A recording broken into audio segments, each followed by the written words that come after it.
Chartered कानून 1813। इस कानून ने भारत में कंपनी के व्यापार एकाधिकार को समाप्त कर दिया, यानी भारतीय व्यापार को सभी ब्रिटिश व्यापारियों के लिए खोल दिया गया।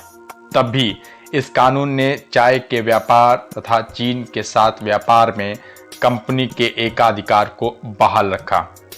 इस कानून ने भारत में कंपनी शासित क्षेत्रों पर ब्रिटेन के राजा की प्रभुता को प्रकट व स्थापित किया। इस कानून ने ईसाई मिशनरियों को भारत आकर लोगों को प्रबुद्ध करने की अनुमति प्रदान की। इस कानून ने भारत के ब्रिटिश इलाकों में बाशिंदों के बीच पश्चिमी शिक्षा के प्रचार प्रसार की व्यवस्था दी। इस कानून ने भारत की स्थानीय सरकारों को व्यक्तियों पर कर लगाने के लिए अधिकृत किया। कर भुगतान नहीं करने पर दंड की व्यवस्था भी की। 1833 का चार्टर अधिनियम। ब्रिटिश भारत के केंद्रीयकरण की दिशा में यह अधिनियम निर्णायक कदम था। इसने बंगाल के गवर्नर जनरल को भारत का गवर्नर जनरल बना दिया, जिसमें सभी नागरिक और सैन्य शक्तियां निहित थीं। इस प्रकार इस अधिनियम ने पहली बार एक ऐसी सरकार का निर्माण किया जिसका ब्रिटिश कब्जे वाले संपूर्ण भारतीय क्षेत्र पर पूर्ण नियंत्रण था। लॉर्ड विलियम बेंटिक भारत के प्रथम गवर्नर जनरल थे। इसके मद्रास और बंबई के गवर्नरों को विधायिका संबंधी शक्ति से वंचित कर दिया। भारत के गवर्नर जनरल को पूरे ब्रिटिश भारत में विधायिका के असीमित अधिकार प्रदान कर दिए गए। इसके अंतर्गत पहले बनाए गए कानूनों को नियामक कानून कहा गया और नए कानून के तहत बने कानूनों को एक्ट या अधिनियम कहा गया। ईस्ट इंडिया कंपनी की एक व्यापारिक निकाय के रूप में की जाने वाली गतिविधियों को समाप्त कर दिया गया। अब यह विशुद्ध रूप से प्रशासनिक निकाय बन चुका था। इसके तहत कंपनी के अधिकार वाले क्षेत्र ब्रिटिश राजशाही और उसके उत्तराधिकारियों के विश्वास के तहत ही कब्जे में रह गए। चार्टर्ड एक्ट 1833 ने सिविल सेवकों के चयन के लिए खुली प्रतियोगिता का आयोजन शुरू करने का प्रयास किया।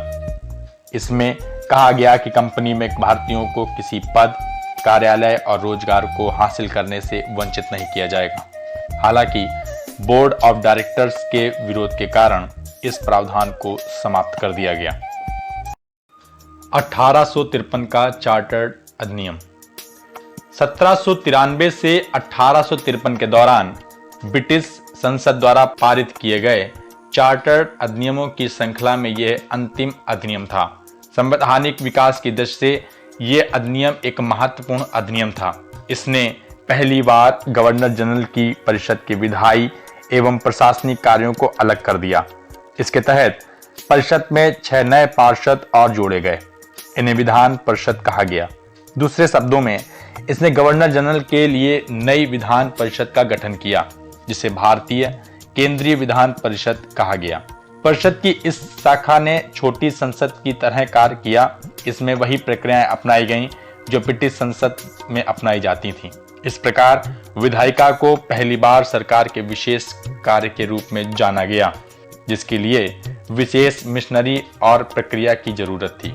इसने सिविल सेवकों की भर्ती एवं चयन हेतु खुली प्रतियोगिता का व्यवस्था आरंभ किया।